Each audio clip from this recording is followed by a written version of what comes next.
En este video vamos a hablar sobre la definición de la modulación OFDM. La modulación OFDM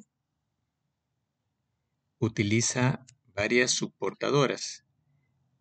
Cada subportadora podemos verla a partir de un pulso cuadrado. Es decir, que la información va a estar contenida en un espacio de tiempo de duración T sub U. Si esto lo vemos como un pulso cuadrado, su espectro va a ser una función SA,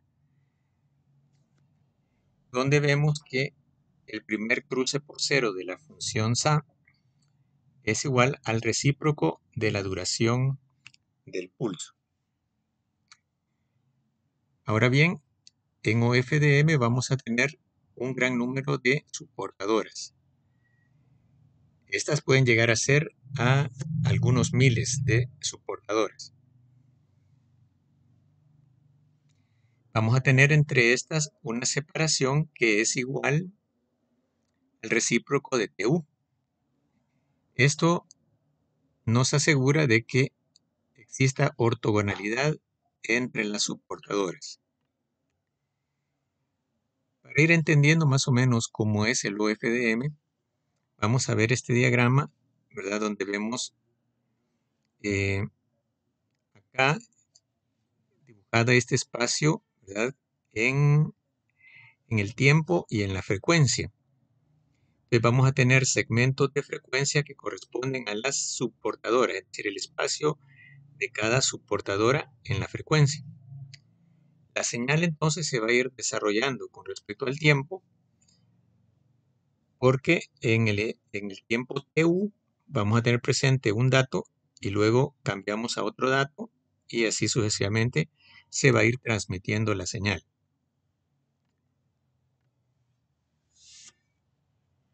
Los datos que vamos a transmitir provienen, ¿verdad?, de unas variables acá. Estas variables son números complejos, producto de una modulación QPSK o MQAM. Recordemos acá las constelaciones de QPSK y 16QAM. Es decir que los coeficientes A que vimos anteriormente van a ser tomados de este alfabeto, ¿verdad? Puede ser cualquiera de estos 4 valores si estamos trabajando con QPSK, o puede ser cualquiera de estos 16 valores si estamos trabajando con QAM, ¿verdad? O sea que, como decía, es un número complejo. Vamos a tener una componente real y una componente imaginaria. En el eje en fase, el eje real y el eje Q en cuadratura es la componente imaginaria. Entonces vamos a tener previamente esa asignación que van a ir llegando a esta etapa de forma serial, ¿verdad? De forma serial, luego se pasa a una forma en paralelo y cada uno de estos datos se va a modular en cada subportadora. Luego se suman y esa es la señal ya modulada OFDM.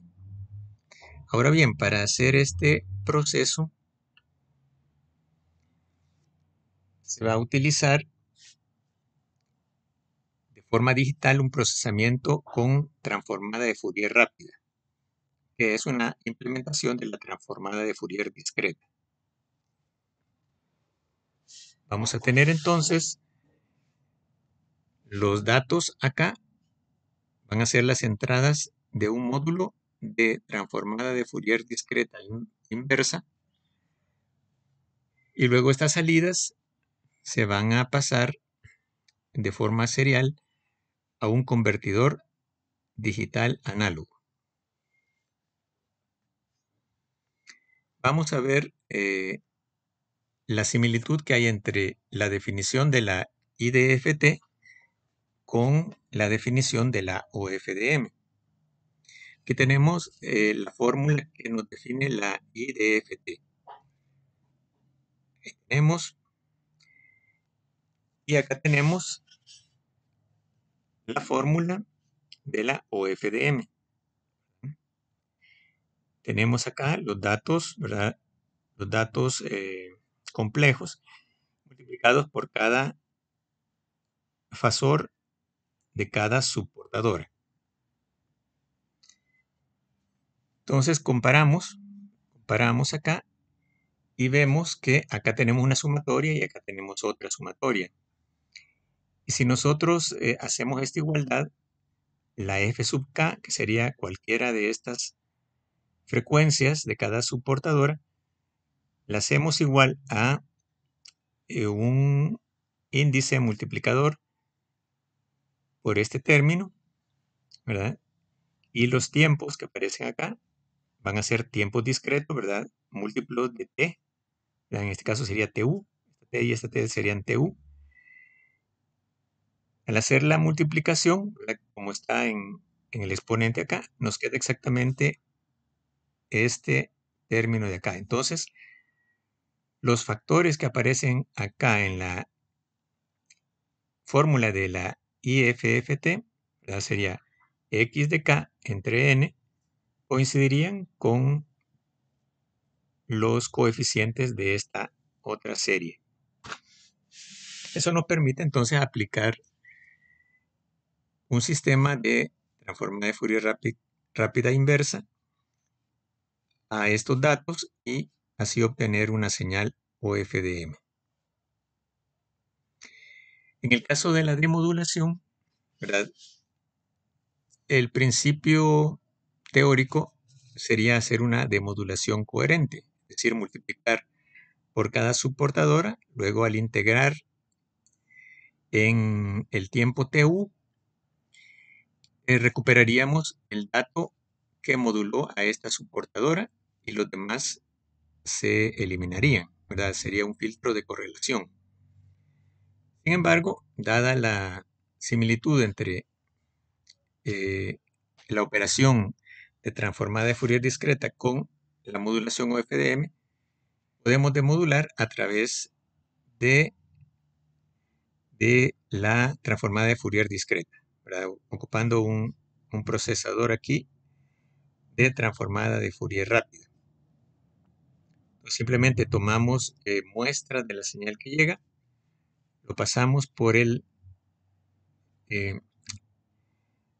módulo que ejecuta la transformada de Fourier rápida y acá obtendríamos los coeficientes originales. Es de hacer notar una cosa acá, que es que el orden de la señal, ¿verdad? Que es NC, y el orden del módulo de transformada de Fourier rápida inversa, N, no son iguales. N debe ser mayor que NC, es decir, que vamos a complementar aquí con datos igual a 0.